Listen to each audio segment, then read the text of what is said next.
안녕하세요. 춘천 한마학교의 소지혜입니다. 저는 여자하고만 연애를 하던 레즈비언이었는데요.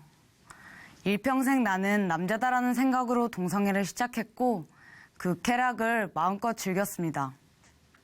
그런데 동성애를 하면 할수록 점점 뭔가 마음은 피폐해져만 가더라고요.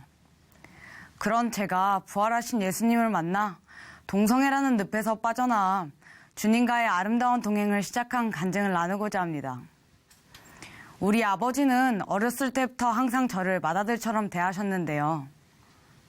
아버지가 돌아가시면 제가 가정을 어떻게 책임져야 하는지, 남자들의 삶의 무게야 남자는 이런 거다라는 말을 자주 들었어요. 여자로 태어났지만 어려서부터 남자들의 세계야 가치관에 대해서 들었기 때문에 제가 여자라는 생각을 아예 하지 못했어요.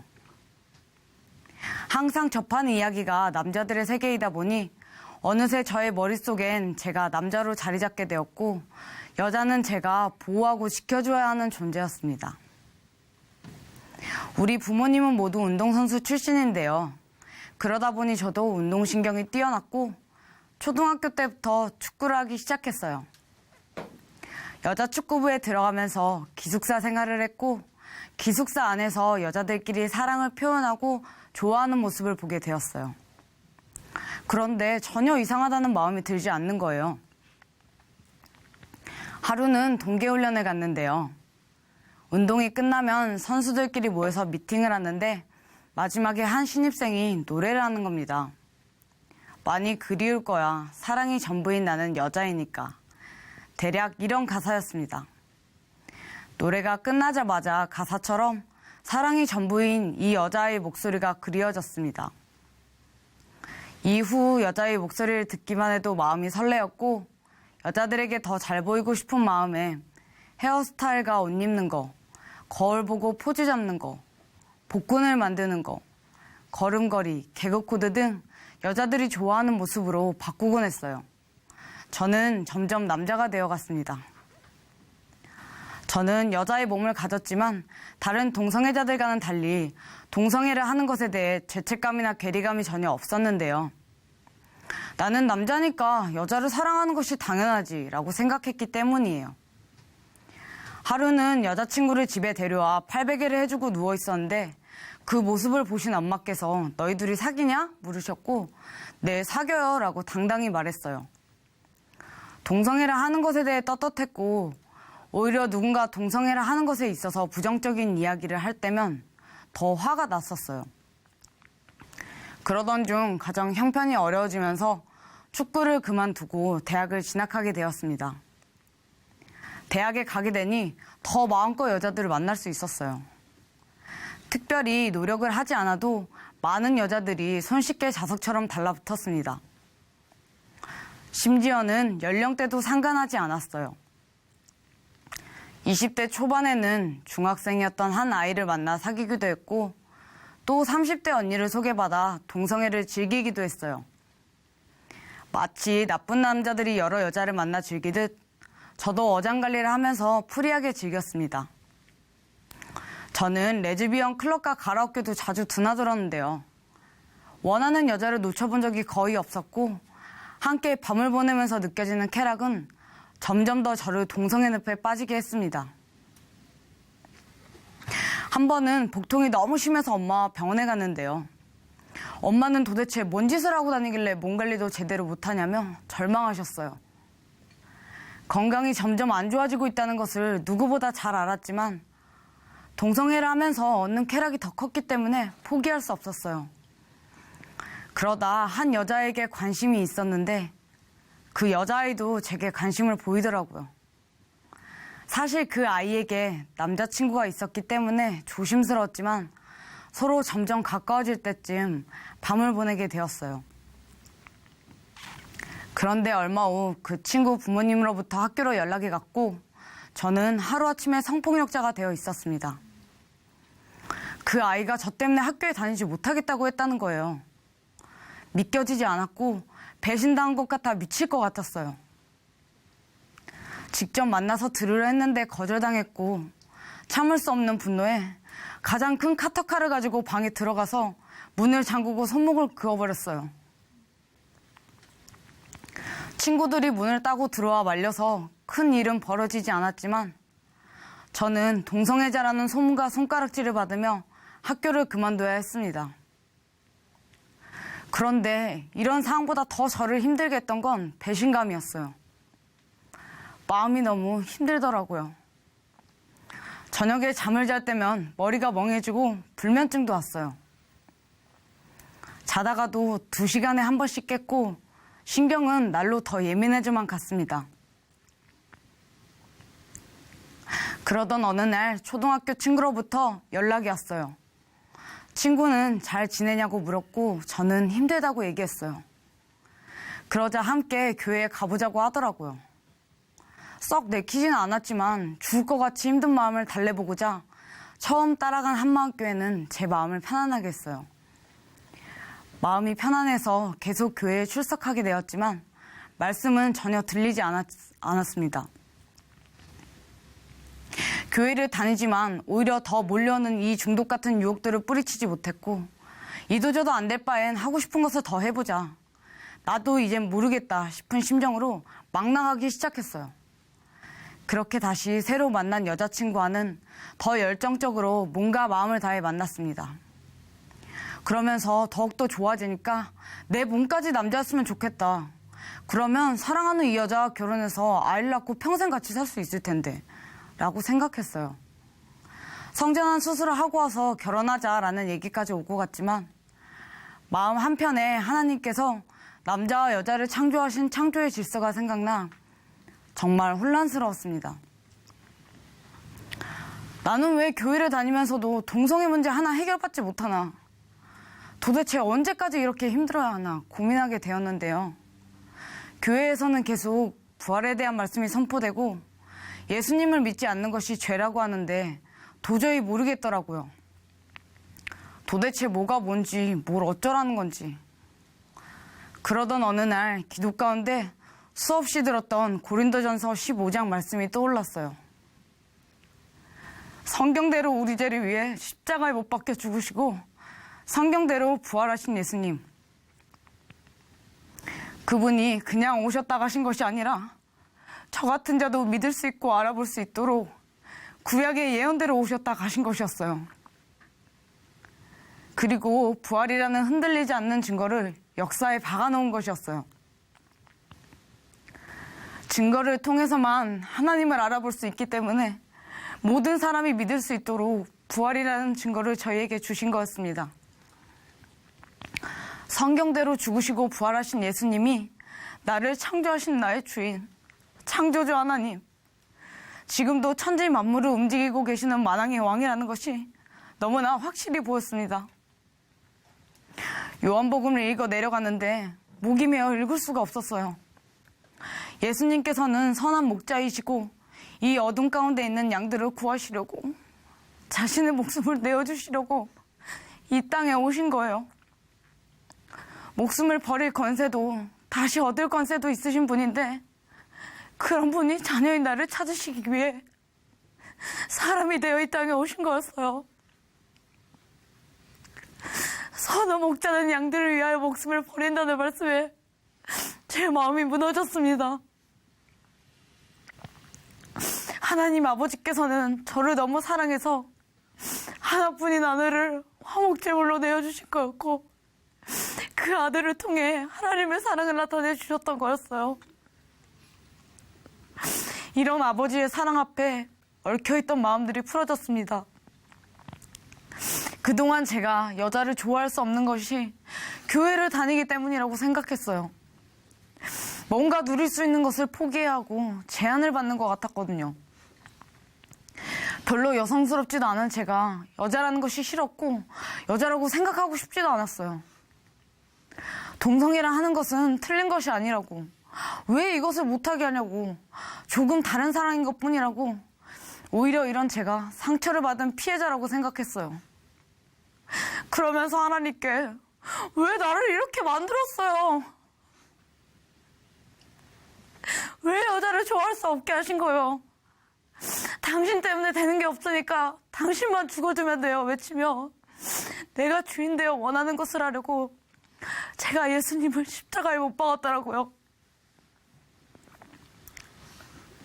예수님이 하나님이라고 하셨을 때 유대인들이 믿지 못하고 자신의 옳다는 바로 예수님을 십자가에 못 박은 것과 동일하게 저 또한 이 동성애가 옳은 것이라며 예수님을 못 박고 있는 장면이 비춰졌습니다. 저는 그 자리에서 엉엉 울어버렸어요. 사람이 하나님을 십자가에 못 박았다고 있을 수 없는 일을 어찌하면 좋냐고. 다시는 제가 주인 되어서 예수님을 이 동성애로 십자가에 못 박지 않겠다고, 오직 예수님에게만 미치게 해달라고, 예수님만 저의 주인이 되어달라고 고백했습니다. 26년을 제 마음의 문 밖에서 이분을 문전박대할 때에도 저를 지켜보시며 저보다 더 힘들어하고 더 마음 아파하신 것을 알았을 때는 제가 죽을 수도 있었고 그런 저를 버리실 수도 있었는데 왜 살려주셨냐고 울며 절규하게 되었습니다. 그런데 그때 하나님께서는 저에게 이런 마음을 주시더라고요. 지혜야, 너를 사랑해서 내 아들을 보냈다. 사랑하기 때문에 함께하고 싶었어. 미칠 것 같았어요. 저를 사랑하셔서 저의 주인이 되셔서 저와 자든지 깨든지 항상 함께 하시기 위해서 꼭 붙어서 함께하고 싶은 마음에 전능하신 하나님이 이 땅에 사람으로 오셔서 죽으시고 부활하셨더라고요. 부활하신 예수님께서는 자녀인 저에게 영원한 모든 것을 다 주시기 위해 찾아오신 선한 목자이시고 나의 주인이셨습니다. 아멘. 예수님을 주인으로 모시고 난 후 제 마음과 육체는 거룩한 하나님의 성전이 되었어요. 예수님께서 십자가에 못 박혀 죽으실 때 저의 죄뿐 아니라 옛사람도 십자가에서 예수님과 함께 죽었고, 예수님께서 부활하실 때 저도 예수님만을 사모하는 존재인 새 피조물로 거듭났습니다. 아멘. 이것을 부활의 증거로 확증한 저는 이 중독 같은 쾌락을 끊을 수가 있었는데요. 이제는 육체적 쾌락이 아니라 예수님을 사모하는 마음만으로 가득하게 되어서 너무 행복해요. 저는 요즘 태어나서 처음으로 머리를 기르고 있는데요. 지체들에게 예쁘다는 말을 계속해서 듣고 있어요. 야, 너 너무 이뻐진다. 지혜 맞아? 머리 엄청 많이 길렀네. 완전 여성스럽고 이쁘다. 이렇게요. 저는 제가 머리를 기르고 있으니까 응원하는 차원에서 안 예뻐도 예쁘다고 해주는 줄 알았어요. 그냥 응원 메시지 정도로만 들었거든요. 그런데 어느 날 지체 안에 계신 예수님이 지체들을 통해서 저에게 예쁘다고 해주고 계시는구나를 알게 되었습니다. 하나님이 저에게 말하신 거였더라고요. 하나님이 지으신 형상대로 살았을 때 내 본래 모습대로 사는 것이 하나님이 보시기에 가장 예쁜 것임을 알게 되었습니다. 아멘. 어느 날 말씀을 보고 기도를 해야 하는데 잡생각이 끊임없이 들어오니 죽겠더라고요. 생각이 꼬리에 꼬리를 물고 계속해서 들어오니 너무 지치고 몸을 가누기가 힘든 거예요. 거의 넉다운이 되기 일보 직전이었어요. 그런데 제가 너 혼자만의 싸움이 아니야. 우리의 싸움이야 말하며 우리 안에 얼마나 크신 분이 계신지를 붙들면 승리할 수 있어 하더라고요. 그리고는 저를 위해서 생명을 걸고 기도해주고 제가 말씀 앞에 설 수 있도록 물심양면으로 도왔어요. 덕분에 저는 다시 벌떡 일어날 수 있었습니다. 이 시간을 통해서 이 세상이 악한 자 안에 처해 있기에 정말 날마다 깨어있지 않으면 살 수 없다는 것을 알게 되었어요. 그 후로 저는 공동체 지체들과 함께 지내게 되었는데요. 함께 새벽을 깨우고 말씀과 기도를 붙들며 진정한 사명자로 세워지는 시간을 갖고 있어요. 물론 싸움도 있지만 복음으로 하나 된 공동체와 함께하니 싸움도 쉽고 정말 날마다 천국의 삶을 누리고 있습니다. 사실 저는 동성애를 하면서 느껴지는 육체의 쾌락이 너무 좋아서 동성애자들뿐만 아니라 이성애자들까지도 끌어당겨 양성애자로 만들기도 했어요. 이런 저의 행동이 저 자신을 망가뜨리고 다른 사람도 망가뜨릴 수 있는 위험한 행동이라는 것에 너무나 놀랐습니다. 저는 동성애가 유전이 아니라는 것도 너무 잘 알고 있었지만 육체의 쾌락을 놓치고 싶지 않아서 저 또한 유전이라고 주장했었습니다. 동성애를 하는 것에 있어서 방해가 되는 것들이 있으면 이건 차별이다, 모성애다, 조금 다른 사람인 것뿐이다 했지만 결국 내가 하고 싶고 즐기고 싶은 것을 위한 방패막이었습니다. 저는 저뿐만 아니라 예수 믿지 않고 여전히 힘들게 살고 있을 동성애자들이 생각났어요. 그들을 위해 기도하는데 영혼들을 향한 하나님 아버지의 마음이 보였습니다. 저를 찾고자 하늘 모든 영광 버리고 이 땅에 오셨던 것처럼 너무나 간절히 잃어버린 자녀들을 찾고 계셨어요. 자녀들을 향한 하나님의 마음이 부어지는데 애통이 되었습니다. 하나님께서 잃어버린 영혼들을 저렇게 찾고 계시는데 영혼들에 대해 무관심하고 나를 위해서만 살았던 지난 시간들이 회개가 되더라고요. 사도행전 20장 사도 바울이 복음을 증거하며 교회를 생명처럼 붙들고 달려나간 것처럼 저도 공동체와 함께 생명을 걸고 동성애에 빠져있는 불쌍한 이들에게 복음을 전하고 싶었어요. 하나님께 이런 저의 마음을 결단하며 도와달라고 기도하는데 너무나도 감사해서 기쁨의 눈물이 났습니다. 요즘 저의 기도는 오직 감사밖에 없는데요. 내가 어떻게 하나님과 함께 할 수 있었는가를 생각하면 정말 진짜 너무 감사하고 마음이 벅차거든요. 하나님께서 숨쉬고 있는 지금을 허락해 주셔서 너무 감사하고 어떠한 것도 하지 않아도 지금 하나님과 함께 할 수 있어서 너무나 감사해요. 나는 아무것도 못하지만 이런 나를 위해서 하나님께서는 아무것도 바라지 않으시고 있는 모습 그대로 사랑해 주셔서 너무 감사해요. 나의 나된 것은 오직 하나님의 은혜이며 이 은혜를 허락해 주신 것도 감사하고 예수님이 저의 주인 되어 주셔서 하나님께 영광을 올려드릴 수 있는 것에 감사하고 하늘 보좌 우편에 앉으실 때 저 같은 자도 하늘 보좌 우편에 함께 앉아주셔서 너무나 감사합니다. 하나님의 마음을 알고 그 길을 걸었던 예수님처럼 하나님의 마음과 합해지는 자녀가 되었으면 하는 마음만이 제 안에 가득합니다. 저는 나는 남자다라는 생각 하나로 여자임에도 여자를 사랑하는 동성애자로 살았었는데요. 동성애 쾌락을 쫓다 정신적, 육적 고통에 살던 저를 부활하신 예수님께서는 찾아와 주셨고 하나님의 자녀가 되는 권세로 허락해 주셨어요. 게다가 요즘 저는 예수님과의 사랑에 푹 빠져 지내는데 너무 꿈만 같고 행복해요. 주님과 함께 하나님의 마음을 품고 저 같은 영혼들을 살리는데 남은 삶을 드리고 싶습니다. 아멘. 제가 주님과 공동체에서 받은 사랑을 영혼들에게 그대로 전하며 살겠습니다. 예수님 아주 많이 사랑해요. 감사합니다.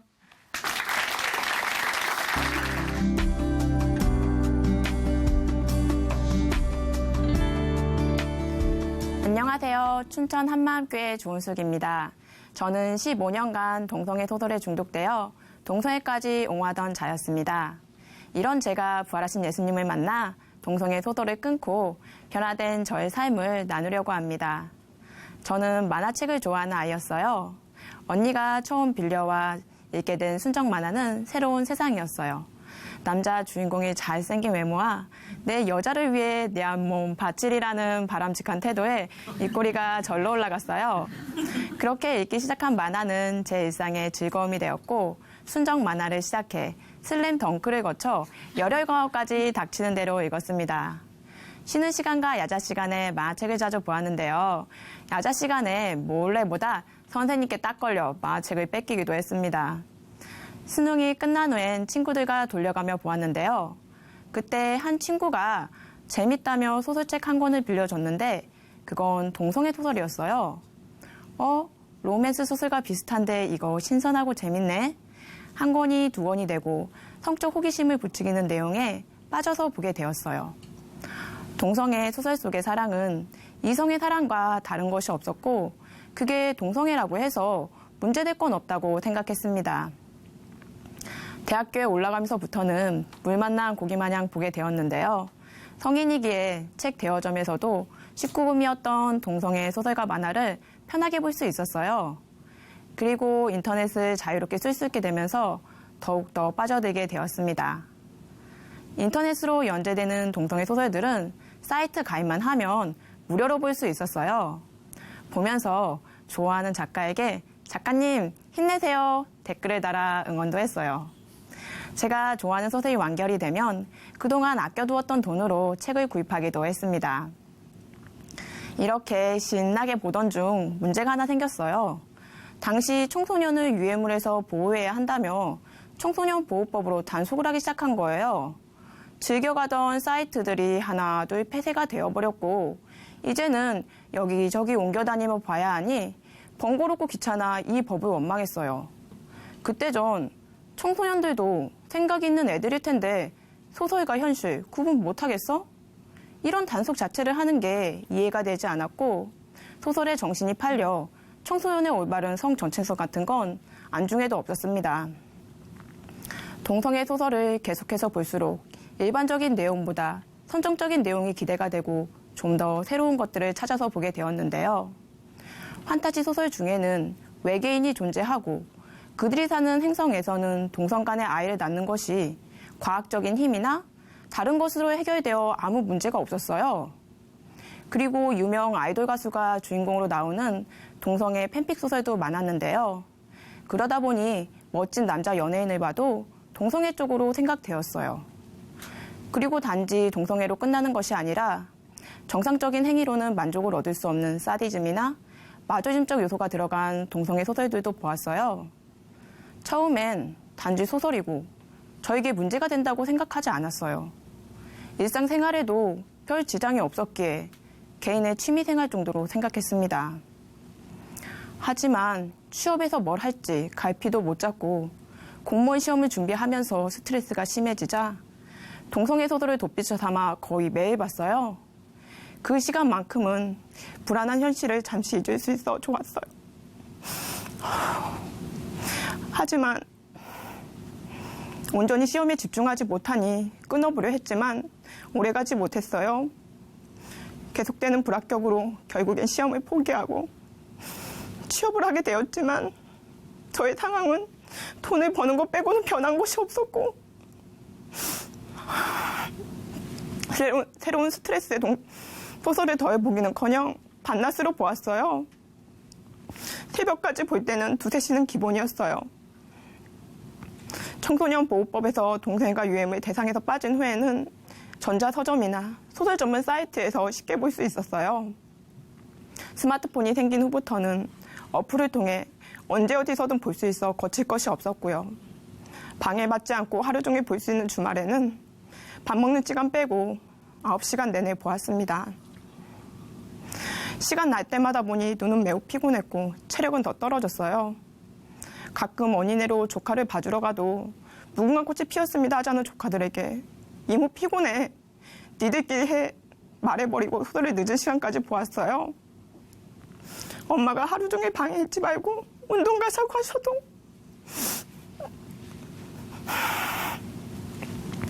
엄마 귀찮아. 엄마 갔다 와 귀찮아 하며 동성애 소설을 보느라 방바닥에 붙어 있었고요. 심지어 동성애 소설을 새벽까지 볼 때는 아침 일찍 저를 깨우는 아픈 아빠에게 짜증이 나기도 했어요. 당시 아빠는 가난 말기로 시한부 판정을 받은 상태셨는데도 말이죠. 그러던 중 우연히 고등학교 친구를 만났어요. 오랜만에 본 친구가 반가워 저녁을 먹으며 이런저런 얘기를 했는데요. 친구는 직장 생활에 어려움을 하소연하는 제게 부활하신 예수님 이야기를 하며 지금 제가 힘든 이유도 예수님을 믿지 않고 내가 주인 돼서 살기 때문이라고 하는 거예요. 친구와 헤어지고 나서도 내가 주인 돼서 산다는 말이 생각났어요. 교회에 한번 가보고 싶은 마음이 들어 친구를 따라가게 되었어요. 하지만 말씀은 잘 들리지 않았습니다. 교회에는 가지만 제 생활은 변화가 없었어요. 친구는 부활이 실제가 되지 않아서 그렇다고 부활책을 열심히 보고 묵상하라고 했지만 하지 않았어요. 피곤했고 하루의 스트레스는 동성애 소설 보는 것으로 푸는 게 좋았기에 할 시간도 없었어요. 제가 매번 안 하니 제발 기도 제목만이라도 써라는 말에 몇 개 써갖고 동성애 소설도 들어가 있었어요. 동성애 소설 보느라 시간 낭비가 심한데도 혼자서는 조절이 안 되는 상태였거든요. 이렇게 우연한 기회로 제가 동성애 소설 본다는 것을 안 친구는 깜짝 놀라했어요. 동성애가 얼마나 무서운 건지 아냐며 하나님의 창조 질서에 어긋나는 무서운 죄라는 거예요. 너무 심각하게 말하길래 동성애 소설 보는 게 그렇게 나쁜가? 하는 생각이 한편으로 들었어요. 하지만 너무 심한 것 같아 여러 번 끊으려고 했으니 이번을 계기로 정리하기로 결심했어요. 그러자 친구는 제가 가지고 있는 모든 것을 없애라는 거예요. 전 파일 정도만 생각했는데 그동안 열심히 내 돈 투자해서 산 책까지 없애는 것은 정말 내키지가 않았어요. 그래서 친구에게 팔면 안 될까? 물었는데 돈 몇 푼 때문에 다른 영혼들이 지옥 가도 좋냐는 말에 꼬리를 내렸습니다. 미련은 남았지만 창고에 있는 사과박스에 고이 모셔놓았던 책들을 밭에 가서 다 불살라 버렸어요. 이렇게 제가 가지고 있는 동성애 소설을 다 삭제하고 불에 태워 버렸지만 제 마음에서는 동성애가 죄라는 것이 이해가 되지 않았습니다. 사회에서 금기시하긴 하지만 동성애가 개인의 취향처럼 단지 나와 다른 것뿐이고 남과 다름을 인정하지 못하는 사람들이 사고가 경직되어 있다고 생각했어요. 단지 사랑하게 된 사람이 동성일 뿐인데 그게 그들이 잘못인 건가? 아이를 못 갖는 것을 빼고 이성의 사랑이랑 다른 게 없잖아. 인간은 이성과 동일하게 동성도 사랑할 수 있는 양성애자라고 생각했고 이런 성 정체성의 변화도 저에게는 자연스러웠어요.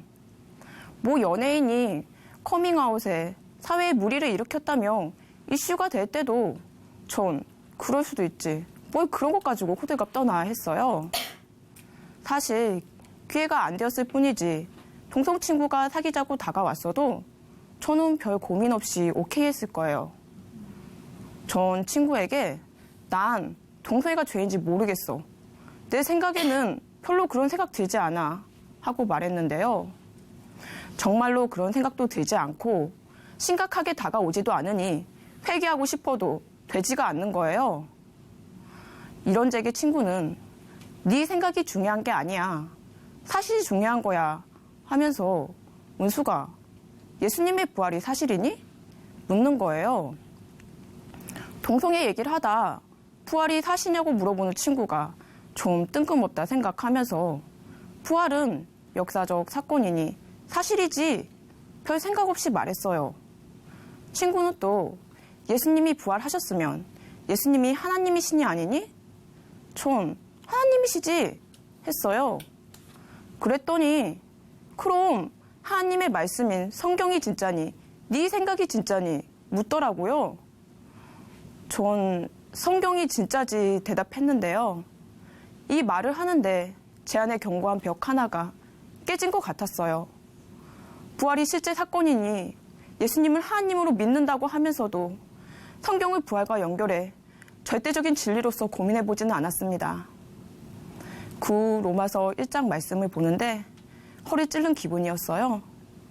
동성애가 죄라는 소리는 들었지만 성경에 이토록 자세하게 써있는 줄은 몰랐어요. 이 말씀까지 보니 이젠 정말 양당 간의 결정을 해야 할 것 같은데 제 안일한 생활이 포기가 되지 않는 거예요. 친구는 이런 제게 부활이 실제가 되지 않아서 그렇다며 누구에게 들어서 아는 부활이 아닌 저보고 직접 찾아보고 성령님께 위로해보라고 했어요. 고민해보던 중 부활은 갑자기 일어난 사건이 아닙니다 하신 목사님의 말씀이 기억났어요. 성경을 보니 정말로 예수님의 죽음과 부활에 대한 예언이 있었어요. 그리고 예수님께서 표적을 보여달라 말하는 사람들에게 너희가 이 성전을 헐라 내가 4일 만에 다시 세우리라 하셨어요. 예수님은 그 말씀대로 정말 다시 살아나셨고 그 예수님을 본 이스라엘 사람들이 있었어요. 십자가 앞에서 도망갔던 제자들이었는데 부활하신 예수님을 전하다 순교까지 마다하지 않았어요. 제자들은 틀림없이 예수님의 부활을 목격했던 거였어요. 그래서 부활을 믿을 수 없다고 말했던 도마도 부활하신 예수님을 만난 후에야 나의 주, 나의 하나님으로 굴복했던 거였구나. 부활은 정말 엄청난 사건이었어요. 부활이 제게도 실제가 되니 예수님은 정말 나의 주, 나의 하나님이시구나 라는 고백이 터져나왔어요. 그리고 부활하신 예수님 앞에 서니 제가 얼마나 악랄한 죄인이었는지가 보였어요. 동성애가 제게 피해를 주지 않았기에 반대할 이유가 없다고 말해왔었는데요. 하지만 이건 허울 좋은 포장이었고 전 단지 그 소설이 저에게 잠깐의 쾌락을 선사해 주었기에 옹호했던 거였어요. 그래서 하나님께 꼿꼿이 고개를 쳐들고 동성애가 뭐가 나쁘냐? 나 좀 귀찮게 하지 마라. 왜 내가 하고 싶은 거 못하게 하냐며 예수님을 내 주인으로 인정도 굴복도 하지 않았어요. 내 모든 것은 내 것이고 하나님의 창조 질서까지 내 생각과 맞지 않으니 무시하고 내 멋대로 바꾸며 동성애를 옹호한 자가 저였습니다. 제 중심은 끝까지 내가 주인된 자리를 놓기 싫어한 마귀와 같은 중심임을 알게 되었어요. 내가 마귀의 새끼, 진노의 자녀, 하나님의 원수였구나. 음란한 것에 눈이 멀어 아무리 말해도 듣지도 보지도 못하고 내 마음에서 감각 없이 예수님을 죽이고 있었구나. 저는 하나님 아버지 앞에 엎드릴 수밖에 없었어요. 사람을 죽이고도 아무런 감각 없는 무서운 사이코패스보다 악한 자가 다른 누가 아니라 저였어요. 그런데도 예수님은 원수가 어둠이야. 네가 나를 믿지 않아. 이 세상 신에게 속고 있었던 거야. 이제 그곳에서 나와 나를 너의 주인으로 맞이하겠니? 너를 사랑한다 하시는 거예요. 저는 그 사랑 앞에 제 모든 것을 내려놓으며 회개할 수밖에 없었습니다. 하나님 아버지, 잘못했습니다. 예수님을 주인으로 믿지 않고 내가 주인 되어 육체와 마음이 원하는 대로 살았습니다. 이제는 제 생각이 아닌 주님 말씀에만 옛설하겠습니다 고백하였고 부활하신 예수님을 저의 진정한 주인으로 영접하였습니다. 아멘. 그 후 전 그동안 걸림이 있었던 로마서 말씀에도 아멘할 수 있게 되었어요. 하나님을 알되 오히려 그 생각이 허망해져 스스로 지혜가 있다 하나 우준하게 되어 이 말씀을 볼 때마다 꼭 저에게 하시는 말씀 같아 찔림이 있었어요. 하지만 성경 말씀보다 내 생각에는 내가 보기에는 하며 제 생각만을 내세웠어요. 이어서 여인들도 순리대로 쓸 것을 바꾸어 영리로 쓰며 남자들도 순리대로 여인 쓰기를 버리고 서로 향하여 우욕이 부릴 듯하며 남자가 남자로 더불어 부끄러운 일을 행하여 저희의 그릇 때문에 상당한 보응을 그 자신에 받았느라는 이 충격적인 선포에도 제가 포기가 되지 않았거든요. 하지만 부활로 성경이 확증되고 제 이해와 상관없이 저를 위해 죽고 다시 사신 예수님의 인격을 믿으니 그대로 아멘하게 되었습니다. 아멘. 부활의 주께 굴복하니 자연스럽게 15년을 동성애 소설에 얽매여 살았던 것에서 그 생각에서 빠져나올 수 있었는데요. 저의 시간과 생활을 지배하고 있던 중독에서 빠져나오니 정말 자유로웠어요. 하늘을 볼 수도 있었고 엄마와 다정하게 시간을 보낼 수도 있었어요. 그리고 이젠 조카들과 무궁화꽃이 피었습니다도 잘하고 있답니다. 부활로 비로소 분별이 되니 제가 보았던 동성애 소설이 단지 소설이 아니라는 것이 보였어요. 이미 TV나 여러 매체를 통해 동성애를 미화시켜 자연스럽게 방송되고 있는데 그것을 보며 다 같은 사랑인데 그게 잘못된 건가? 라고 생각할 수도 있어요. 저 또한 사랑이라는 말에 거부감 없이 받아들였어요. 그래서 동성애 소설 보는 것이 나를 무감각하게 만들어 내 쾌락만을 생각하며 나밖에 모르는 괴물로 만들어버리는 무서운 것인지 알지 못했습니다. 이미 영국과 미국에서는 법이 통과로 어린 아이 때부터 동성애가 정상이라고 배우고 있어요. 가치관이 형성된 시기에 동성 친구를 우정이 아닌 성적 대상으로 생각하는 게 전혀 이상한 것이 아니었어요. 그리고 그것이 잘못되었다고 말할 수도 없는 상황에 눈물밖에 나오지 않더라고요. 저는 우연히 동성애 소설에 빠져 이렇게 된 것이지만 어린 학생들은 정말 아무것도 모르잖아요. 이제 저에게 동성애 합법화를 막는 건 당연한 것이 되었고요. 그래서 인터넷 사이트에 반대 의견을 올리기도 하고 제가 할 수 있는 일을 하고 있어요. 그리고 예수님께 정말 감사할 일이 있어요. 저에게 아빠를 다시 만나 산 소망을 주셨거든요. 동성애 소설에 빠져있을 땐 무엇이 진짜인지 혼미하니 아빠의 영혼이 아닌 건강만 눈에 보이더라고요. 하지만 부활로 무엇이 진짜인지 분별이 되니 아빠의 영혼구원을 위해 작은 교회에 함께 매일매일 기도하며 복음을 전하고 또 전했어요. 아빠는 마침내 예수님을 주인으로 영접하시고 소천하셨어요. 죽음 앞에서 천국과 지옥이 실제로 임하니 장례식에 조문 오는 친척들과 친구며 직장 동료들에게도 복음을 전할 수밖에 없었어요. 지금도 계속해서 전하고 있습니다. 저를 구해주신 하나님의 사랑과 예수님의 한 영혼에 대한 뜨거운 사랑을 알게 되니 복음을 전할 때 가장 기쁘고 힘이 나더라고요. 동성애 소설에 빠져 하나님을 대적했던 저를 어둠에서 빛으로 인도하신 예수님께 영광 돌리며 참된 사랑과 기쁨 주신 예수님 사랑합니다. 감사합니다.